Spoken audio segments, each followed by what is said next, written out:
Honor student ako since kinder. Nung high school, yung captain sa varsity.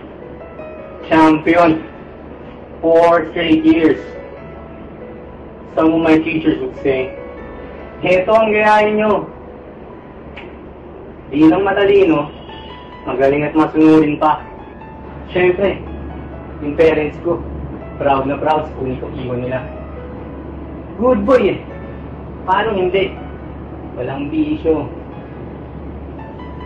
No smoke, no drinks, no girls.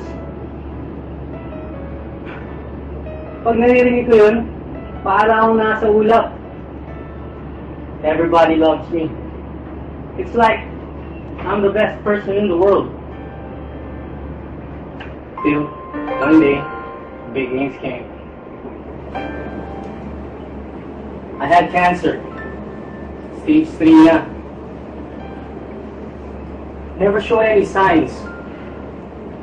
Parang bang bigla na lang sinabi sa akin, Tadan! May sakit ka, kung mamamatay ka na.